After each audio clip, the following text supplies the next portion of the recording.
Bienvenidos a nuestro canal. Para nuestra iglesia es una bendición que usted pueda acompañarnos y escuchar lo que Dios tiene para su vida.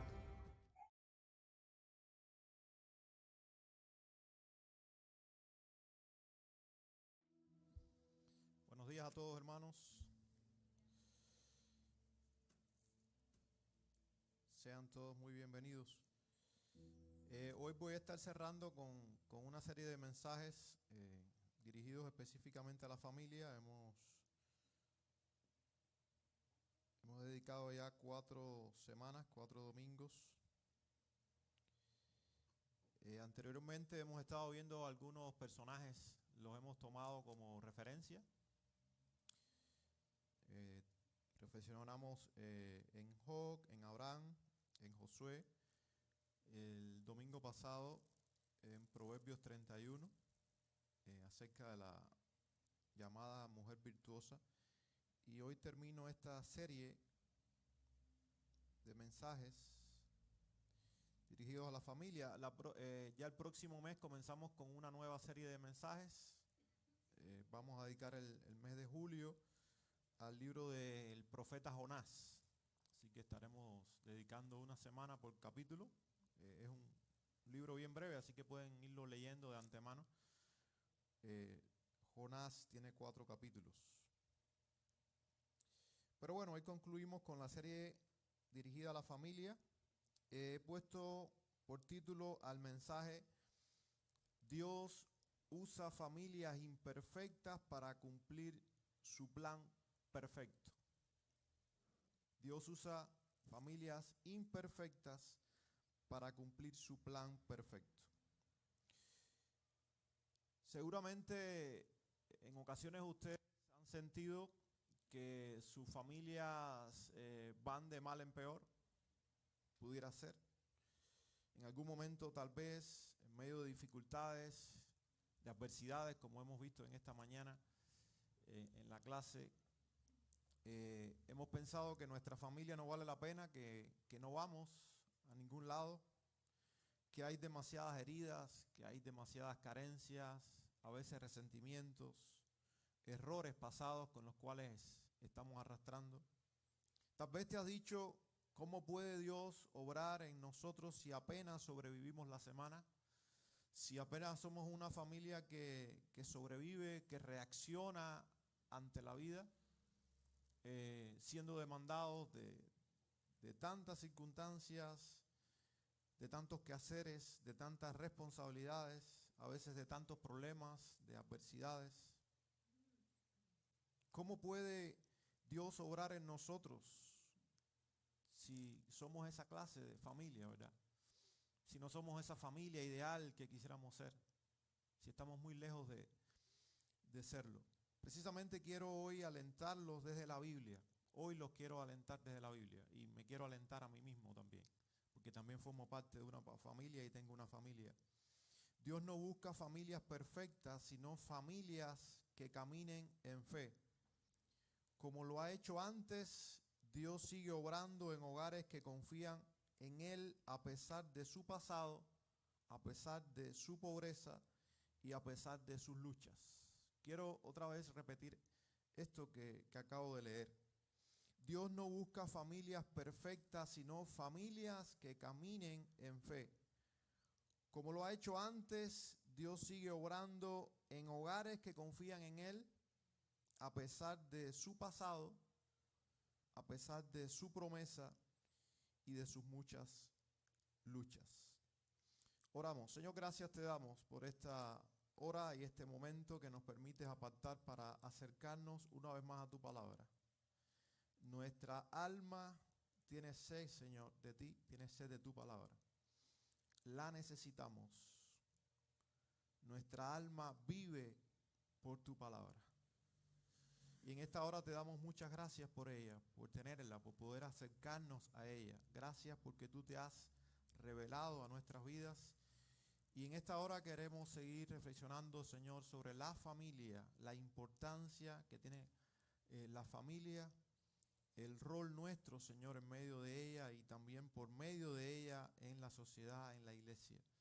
Queremos que tú nos animes, que tú nos alientes porque luchamos, Señor, con los problemas, con las dificultades de nuestra familia, con los fracasos que muchas veces experimentamos. Y queremos, Señor, que tú nos alientes para seguir adelante y que nuestras familias te puedan honrar. Así que pedimos tu dirección, tu guía, tu iluminación, Señor, para comprender tu palabra y ponerla por obra en nuestras vidas. Oramos en el nombre de Jesús. Amén. Bien, otra vez repito el título: Dios usa familias imperfectas para cumplir su plan perfecto. En primer lugar, desde el principio, y ahí vamos a ir hilando el mensaje, desde el principio Dios creó familias para su gloria. Nosotros tenemos que entender que si tomamos la Biblia como es, como un todo, muchas veces fragmentamos tanto la Biblia que nos perdemos en los detalles. Sabemos que la Biblia está compuesta por 66 libros, 39 del Antiguo, 27 del Nuevo, pero también es verdad que la Biblia es un libro unificado. Podemos decir que es un tomo con varios capítulos o un volumen de muchos tomos. Pero nunca cometamos el error de fraccionar tanto la Biblia que no seamos capaces de integrar los diferentes libros, temas de la Biblia, porque la Biblia tiene un solo tema. La Biblia, partiendo del Génesis y terminando con el Apocalipsis, tiene un solo tema. Y nosotros tenemos que captar la gran historia de la redención, como algunos le han llamado, o la gran historia de la salvación. Cómo Dios se propuso desde el principio redimir a su pueblo, redimir a su creación, a sus criaturas, el ser humano allí como centro de la redención. Y de esto precisamente nos habla la Biblia. Y nosotros no podemos hablar de la redención y del plan redentor de Dios cuando nos acercamos a la Biblia y a la historia incluso, si dejamos fuera de la ecuación a la familia, porque Dios se ha revelado a seres humanos, sí, pero seres humanos como usted y como yo, que no son seres humanos aislados, sino que han formado parte de una comunidad, y en esa comunidad más pequeña, a lo que nosotros llamamos familias, y en esa diversidad también de familias, porque hay una gran diversidad de familias, no solamente en la actualidad, sino en la Biblia, encontramos diversidad de familias. No encontramos que la Biblia nos hable de familias perfectas. Y ahorita hablaremos un tanto más de eso. Desde el principio Dios creó familias para su gloria. Si vamos a Génesis 1, y nos vamos al mismo principio de la Biblia, de la revelación, Génesis 1:28.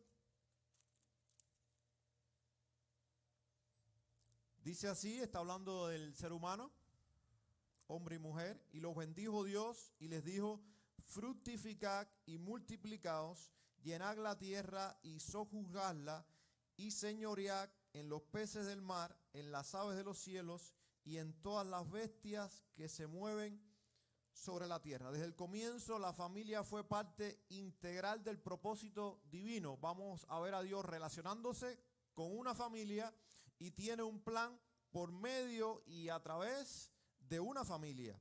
Adán y Eva no fueron creados como individuos aislados, sino como una unidad complementaria, donde son dos individuos, pero que se complementan.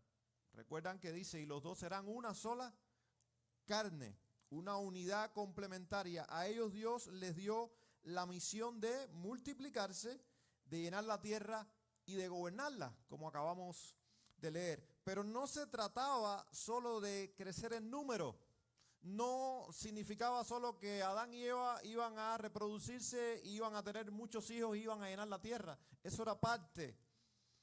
Sino de extender una humanidad que viviera en comunión con Dios y le glorificara. Había un propósito con esa multiplicación, con ese crecimiento. No era solamente llenar la tierra de seres humanos, sino seres humanos que caminaran con Dios, que temieran a Dios, que amaran a Dios y le obedecieran y le dieran gloria.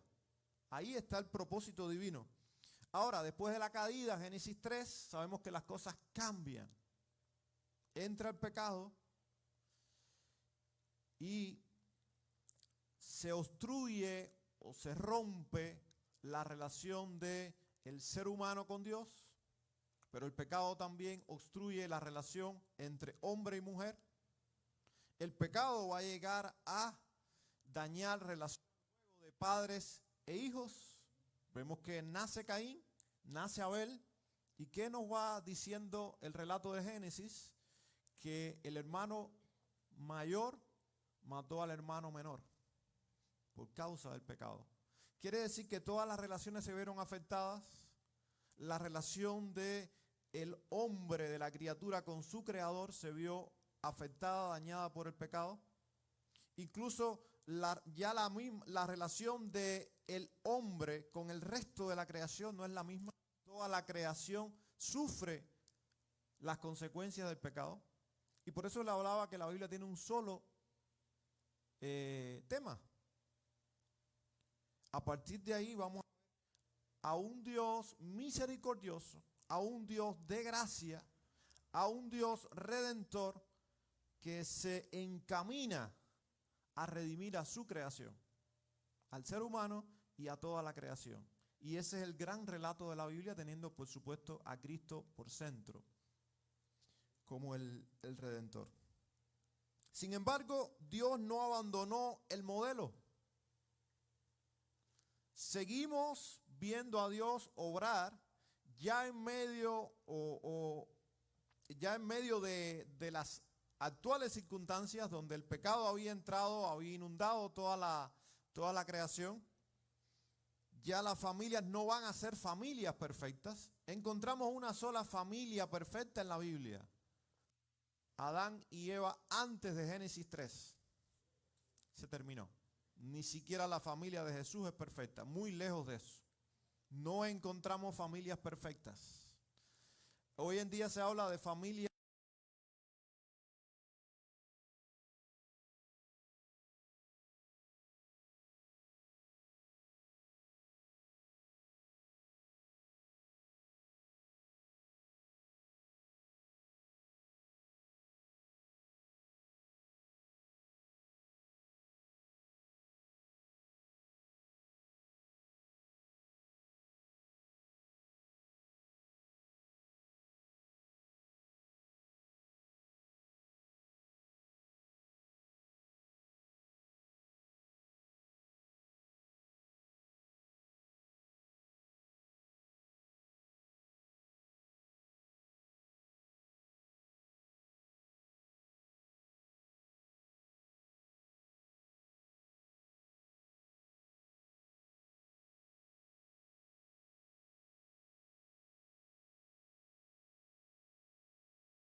formando parte de esto. Dios sigue tratando conmigo, con mi familia, y sigue siendo posible que Dios se siga manifestando en mi familia y por medio de mi familia, aun cuando está llena de problemas, de necesidades, de tropiezos. Fíjense que si seguimos con el libro de Génesis y vamos a Génesis 3:15, ya estamos dentro de las consecuencias del pecado. Ya ha sido lanzada la sentencia de parte de Dios de juicio por el pecado y lo que esto conllevaría. Pero vamos entonces a Génesis 3:15 y nos encontramos un rayo de esperanza. Génesis 3:15, nos encontramos allí en medio de la calamidad, de la depresión por cuenta del pecado. Dice Génesis 3:15, y pondré enemistad entre ti, hablando a la mujer, a Satanás, o la serpiente, entre ti y la mujer, y entre tu simiente y la simiente suya, te herirá en la cabeza, y tú le herirás en el calcañar. Y esto los teólogos le han llamado el protoevangelio. Porque ahora nos damos cuenta que lo que estaba diciendo Génesis 3:15 es que iba a haber una lucha encarnizada entre la simiente de la mujer y la simiente de la serpiente o de Satanás. Todas las huestes del maligno luchando en contra de Dios, de su creación, del ser humano. Pero cuando habla de la simiente de Cristo, y está hablando de esa lucha, y cuando Satanás supuestamente vence sobre el Mesías, cuando el Mesías es llevado a la cruz y muere, aparentemente Satanás había triunfado, pero todo se revierte y a los 3 días resucita el Mesías y Satanás es derrotado para siempre. Ahí estaba apuntando Génesis 3:15 como un rayo de esperanza en medio de la calamidad del pecado. La familia no fue descartada por Dios, al contrario, fue el canal por donde vendría la redención. Porque cuando seguimos leyendo la Biblia nos vamos a dar cuenta que el Mesías viene ¿de dónde? Viene de una familia, de un linaje. No apareció de la nada, apareció en su naturaleza humana por medio de familias. Y vamos a ver que por medio de familias muy comunes y corrientes.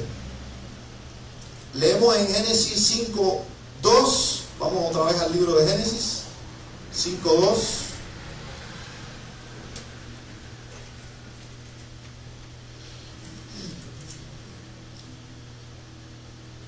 Dice: varón y hembra los creó y los bendijo y llamó el nombre de ellos Adán el día en que fueron creados.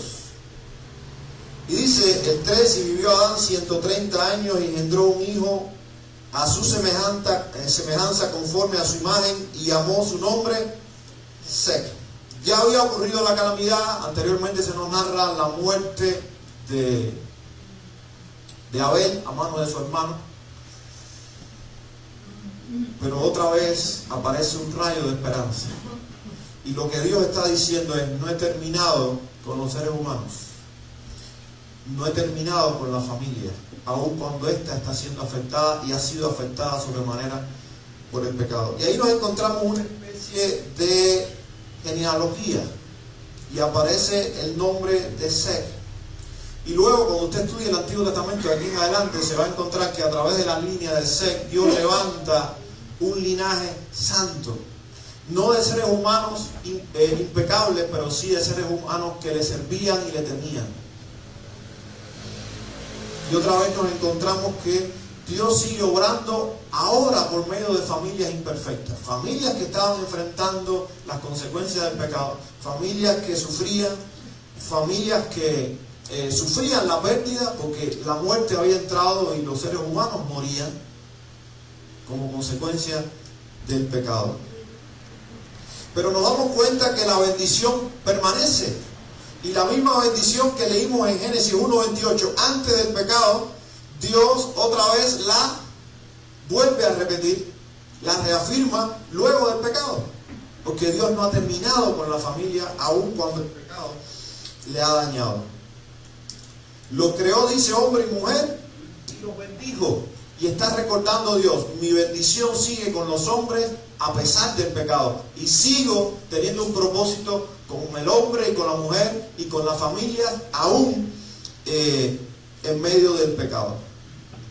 En nuestro mundo, donde muchas veces la familia está marcada por ausencias, ¿verdad?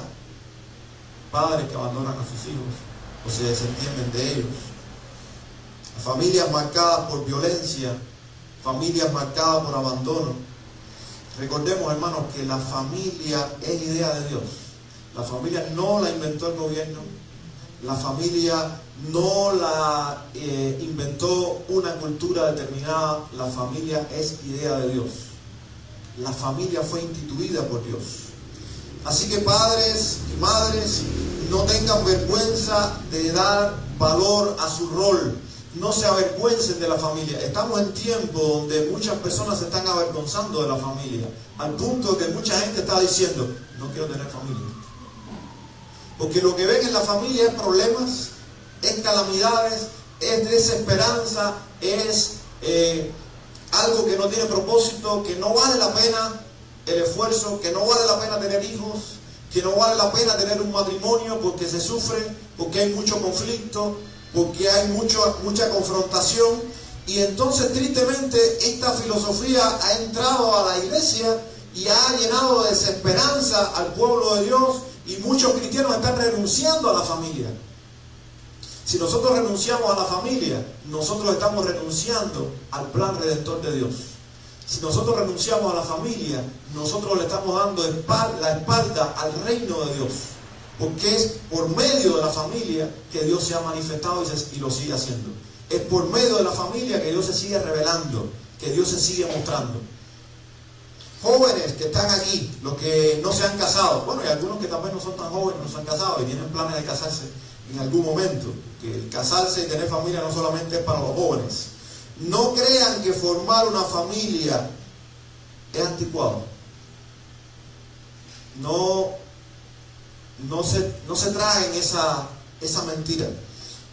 Es un acto profético en una cultura que desprecia el compromiso. Cuando usted dice, yo quiero tener una familia a pesar de que el mundo va mal, a pesar de los problemas, a pesar de las enfermedades, usted está creyéndole a Dios. Y usted está diciendo, así como Dios obró y sigue obrando por medio de familias imperfectas, Él puede a través de mí y de mi familia no perfecta seguir adelante con su plan redentor y bendiciendo también a otros. En segundo lugar, Dios usa líneas imperfectas para cumplir su plan perfecto. Y esto deriva mucho del título del mensaje. Dios usa líneas imperfectas para cumplir su plan perfecto. Si usted va a Mateo capítulo 1, a un texto que seguramente muchos de ustedes lo saltan, porque es una genealogía. Y le voy a decir algo, un llamado al corazón, con el amor que le tengo a la palabra y de la experiencia que también he luchado con textos que no son tan atractivos. Pero he aprendido algo, todo lo que está en la Biblia es para usted y para mí, todo, incluyendo las genealogías. Y si usted se acostumbra a ser un creyente que salta textos, usted se está acostumbrando a ser un creyente que se está privando de ser bendecido por la palabra de Dios en todas sus partes, en toda la revelación. Cuando usted se acerca a la genealogía, y esta es una de ellas, Mateo capítulo 1, usted va a poder corroborar esto, que Dios usa líneas imperfectas, lo ha hecho y lo sigue haciendo para cumplir su plan perfecto. Y en esa genealogía usted se va a encontrar, y usted puede luego investigar de todos los personajes que habla ahí, busca un diccionario bíblico, por ejemplo, y una concordancia, y empieza a investigar, y se va a dar cuenta de algo que para nada le debe, ya con todo lo que he dicho, escandalizar. Todos eran seres humanos pecadores, corrientes como usted y como yo. Todos cometieron errores, y algunos de ellos cometieron errores gravísimos y pecados perversos. Pero temían a Dios, fueron alcanzados por la gracia y el perdón de Dios, igual que usted y yo.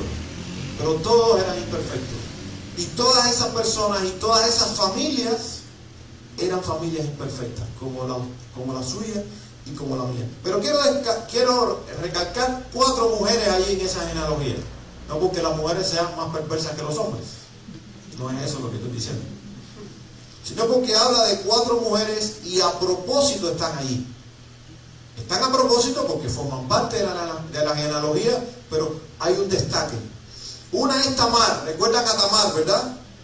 Que fue ignorada por su familia política y engañó a Judá disfrazándose de prostituta para poder tener descendencia con él, porque le correspondía y él lo había evadido. Y encontramos a esta mujer usando protocolos no muy convencionales para alcanzar justicia. Recordemos que Judá era su suegro, porque era la esposa de su hijo que había muerto. Nos vamos a encontrar a Rahab, que ya no es que se disfraza de prostituta, sino que Rahab era precisamente una prostituta y que no formaba parte del pueblo de Dios. del pueblo escogido. Era una prostituta cananea, y eso usted lo encuentra en Josué 2, que se unió al pueblo de Dios por fe. Y está ahí en la genealogía.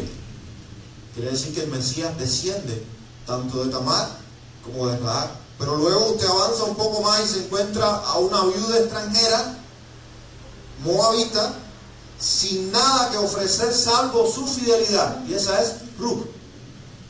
Y curiosamente, Ruth se casa con un hombre que era Boaz, que era hijo de Rahab.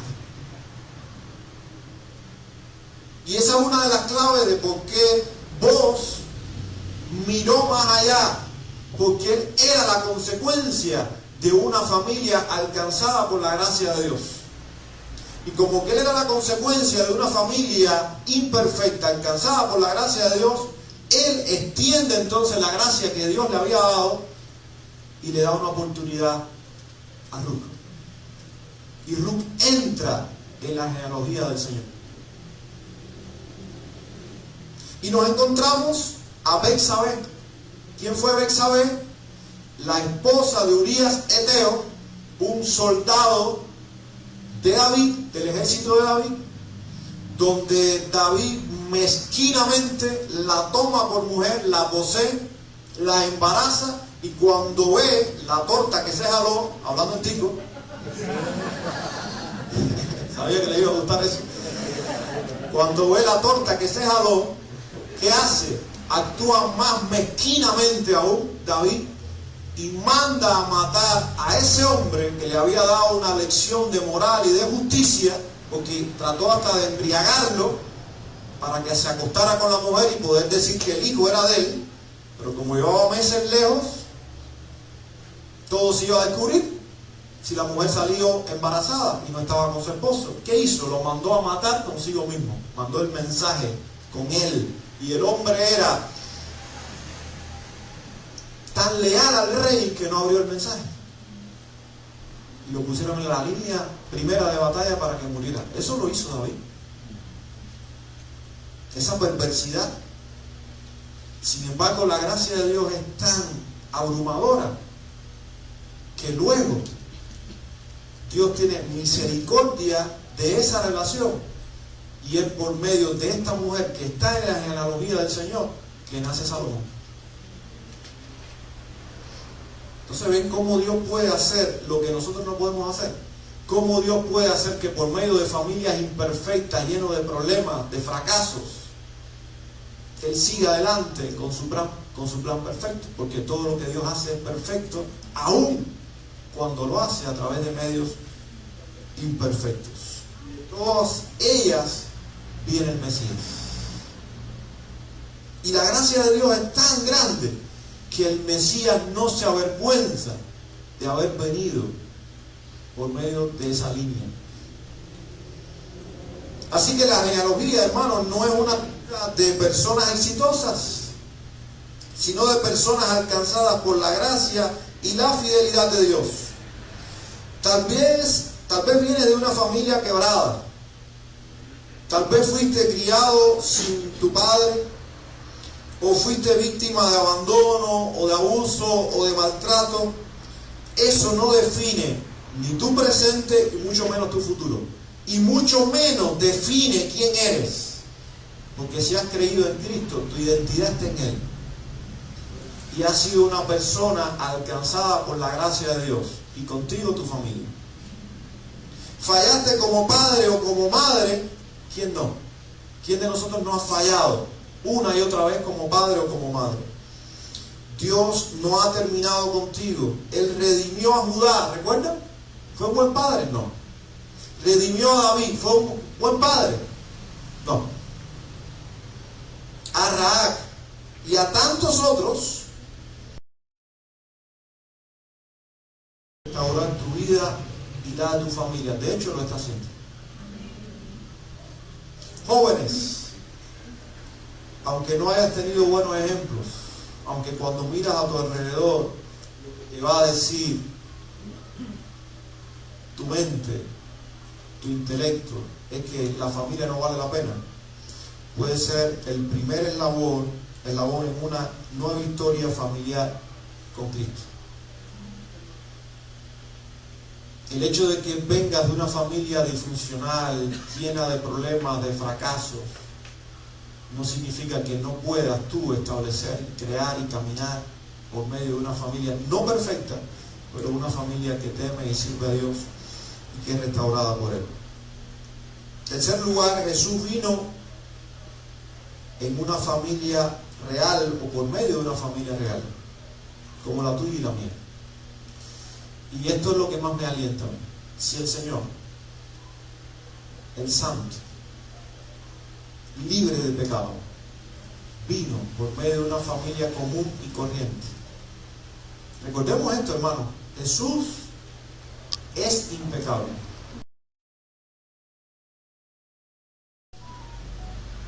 Sus padres, no. Sus hermanos, no. Su linaje, no. Que lo acabamos de ver en la genealogía. Si usted va a Mateo 13, me gustaría que me acompañara ahí.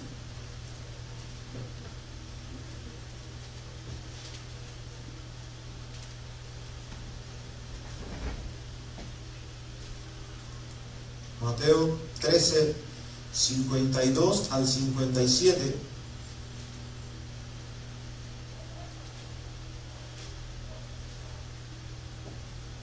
Dice, aconteció que cuando terminó Jesús estas parábolas, se fue de allí y venido a su tierra les enseñaba. Decían, ¿de dónde tiene esta sabiduría y estos milagros? ¿No es este el hijo del carpintero? ¿No se llama su madre María y sus hermanos Jacobo, José, Simón y Judas? ¿No están todas sus hermanas con nosotros? ¿De dónde pues tiene todas estas cosas? Y se escandalizaban de él. ¿Sabe lo que significa? Se burlaban, se mofaban, lo veían como un ridículo, como un lunático. Pero Jesús les dijo, no hay profeta sin honra sino en su propia tierra y en su casa. ¿Usted no ha pensado con todo lo que tuvo que luchar y enfrentar la familia de Jesús? Jesús, para la sociedad, era un hijo que ilegítimo, un bastardo, y su madre una adúltera, y su padre un flojo que se casó con una adúltera. Y para la sociedad aquella familia era una farsa, un ridículo. ¿Recuerdan cuando le decían, y este no es el hijo de María? ¿Qué significaba? El hijo de María, pero no es hijo de José.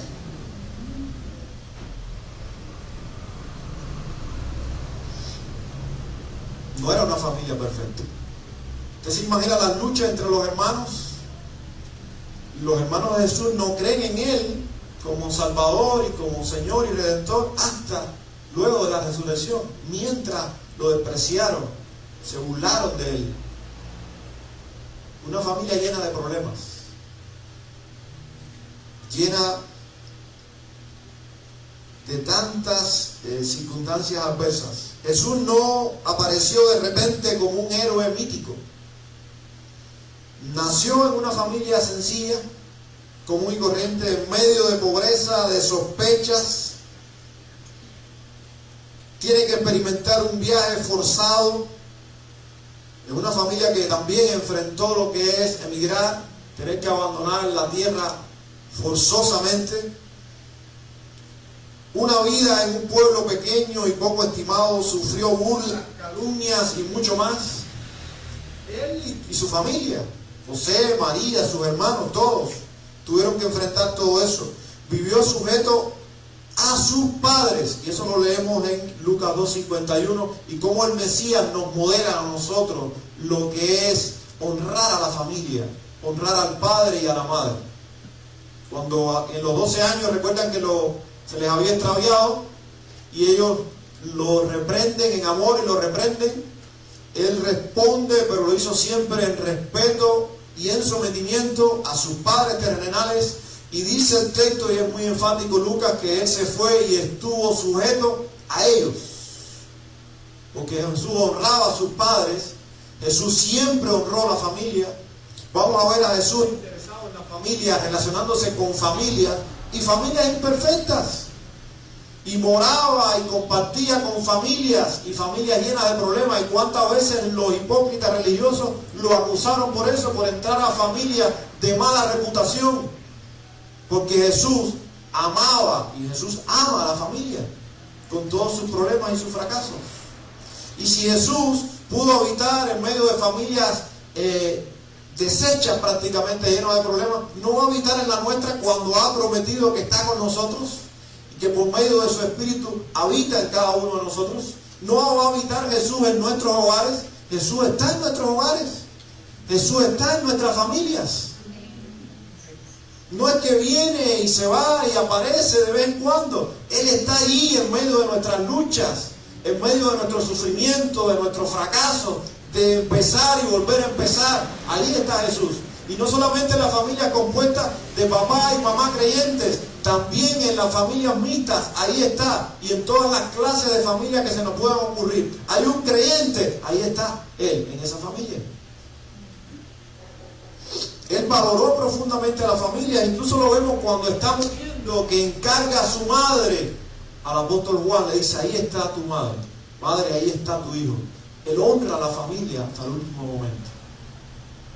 Y a su familia terrenal. Jesús no solo habló del reino, lo vivió en medio de familias quebradas y necesitadas. Ahí está la historia de la redención. Basta con leer la Biblia, cualquiera de los libros, tanto en el Antiguo como en el Nuevo Testamento. Tal vez tu casa no es modelo. Tal vez hay escasez, hay discusiones, hay dolor. Pero si eres hijo de Dios por la fe en Cristo, tu familia es santa. Y eso lo dice Pablo, lo enseña Pablo. Incluso cuando está hablando de esos matrimonios mixtos, donde uno era creyente y el otro no. Y le dicen: no sabes que tus hijos no son ya bastardos, sino por cuanto hay un creyente, sea ella o sea él, ellos son santos. Esa familia es santa. Si oras con tus hijos, aunque no sepas mucho, y ahí están los padres, ¿verdad? Hemos estado luchando y estamos en medio de ese proceso, los que hemos estado llevando el entrenamiento para ser mejores discipuladores de nuestros hijos. Padres que dejan un legado espiritual a los hijos, que no solamente los alimentan físicamente y cuidan de ellos para sus necesidades físicas y emocionales, sino también en lo espiritual, y quieren ser esos padres que son los principales discipuladores de sus hijos. Si luchas por mantener tu matrimonio, si siembras el evangelio en medio de circunstancias no ideales, tu hogar ya está siendo de gran impacto. Lo es. Yo me edifiqué tanto escuchar los testimonios de ustedes, lo que Dios hace en medio de sus circunstancias adversas, en medio de sus circunstancias no ideales. Familias de toda índole componen nuestra congregación y la sociedad. Madres solas a cargo de sus hijos, familias con muchas dificultades, arrastrando enfermedades, enfrentando situaciones de crisis económica, experimentando muchas consecuencias de errores pasados, ya sea de ellos, de sus padres, de sus abuelos. Familias a veces muy fragmentadas, muy divididas, pero familias que pueden seguir adelante con esperanza. La fe diaria de tu familia, aunque nadie la vea ni la aplaude, tiene valor eterno. Eso que está sucediendo ahí en el hogar todos los días, cuando hay una oración por tus hijos, cuando hay una reconciliación entre esposo y esposo porque temen a Dios, aman su palabra y buscan la reconciliación. Esos pequeños detalles que están ahí todos los días en nuestros hogares tienen impacto de valor eterno. Quiero terminar haciendo alusión a algunos desafíos y motivaciones para las familias de hoy. Desafíos y motivaciones para las familias de hoy, para nuestras familias, en estos tiempos que hoy vivimos. Para madres solas, como decía a cargo del hogar, para matrimonios jóvenes, para familias mixtas, matrimonios mixtos, uno es creyente, otro no, abuelos orando por sus hijos o por sus nietos, porque les preocupa el rumbo que va tomando la sociedad y las familias. Sigan adelante. Enseñen la fe en casa, aunque sea con lo poco que saben. No piensen que si no saben mucho, si no tienen muchas herramientas, no van a poder ser un canal de bendición que Dios use para transformar sus familias, para guiar a sus hijos. Deuteronomio 6:7 nos manda a enseñar en todo momento la palabra del Señor a nuestros hijos, a no desistir en medio de las buenas y de las malas circunstancias. No desistamos y no confiemos en nuestros recursos y habilidades, confiemos en el poder de la palabra de Dios. Y otra vez me vino a la mente la frase de Spurgeon: la palabra de Dios no se defiende. Él decía, la palabra de Dios es como un león, usted solamente tiene que soltarlo, Él se encarga de hacer el resto. La palabra de Dios en los hogares. No tiene muchas herramientas interpretativas para explicar la palabra. Lea la Biblia con sus hijos, lea la Biblia con su esposo, lea la Biblia en casa, ponga la Biblia, escúchela, a reproducir en una aplicación, porque la palabra de Dios transforma nuestras vidas, nuestra forma de pensar, nuestra forma de actuar, nuestras motivaciones. Lean la Biblia en casa, enseñen versículos, memoricemos la Biblia, oren en casa, a solas y en familia, canten alabanza junto al Señor, que se escuchen alabanzas en el hogar, pongan alabanzas, que se escuchen, y lo escuchen los que viven a nuestro alrededor, no tan alto que nos vaya a molestar. Amen al Señor, amen su palabra, aún las genealogías, porque ven cuánto nos pueden aportar y enseñar. Amen a su iglesia con todos los problemas. Todas las iglesias tienen problemas, todas las iglesias están carentes de muchas cosas, pero es la iglesia del Señor. Amemos la iglesia del Señor. No repitamos patrones destructivos, rompamos con ese ciclo. Seamos capaces de decir, mis padres me enseñaron esto que es muy bueno, pero esto no es bueno, lo desecho.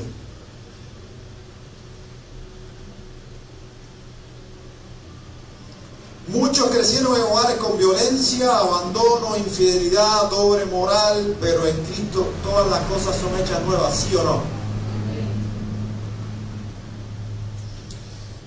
Sean testimonios a su vecindario, no con perfección, pero que ellos puedan ver en nosotros un reflejo del amor de Dios y un reflejo de la restauración que Dios está obrando en nosotros. Ellos lo van a poder ver.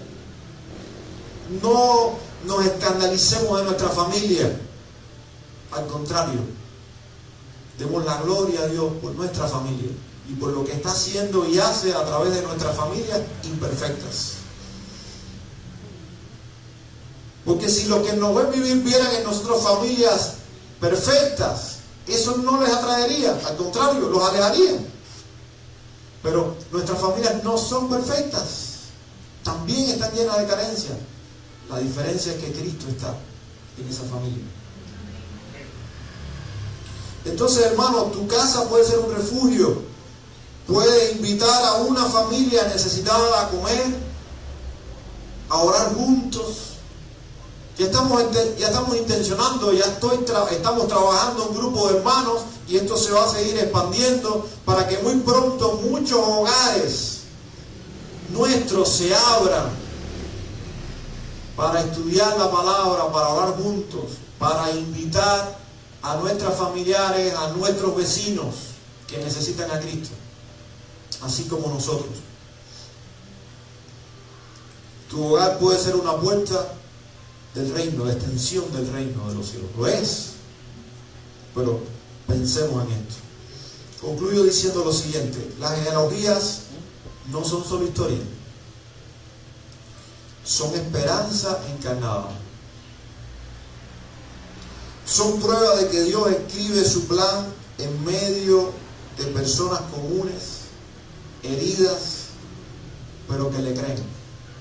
Cuando usted va a Hebreos 11 también lo va a poder captar. Por la fe, y ahí enumera muchos, no están todos, solamente una lista representativa. Pero cuando usted los mira, no eran perfectos. Fracasaron muchas veces. Pero ¿qué hicieron? Caminaron con Dios por fe. Y eso marcó la diferencia. No renuncies a tu hogar, no abandones tu rol. No creas que es tarde. En Cristo todo hogar puede ser restaurado. En Cristo toda familia puede ser instrumento del reino de Dios. El Señor les bendiga, hermanos. Amémonos unos a otros. Sigamos orando unos por otros. Por nuestras familias, por las familias de la comunidad, de la nación. Honremos la familia. Creamos en la familia. Porque Dios ha orado históricamente por medio de la familia, lo sigue haciendo y lo va a seguir haciendo. Y esa es la esperanza que nosotros tenemos. Nuestra familia llena de fracasos y de problemas cuentan con la bendición de Dios. Cuentan con la bendición de Dios. Que nunca olvidemos eso. Y los que están pensando en tener familia, no van a tener una familia perfecta, pero su familia puede ser una familia que honre al Señor. El Señor les bendiga.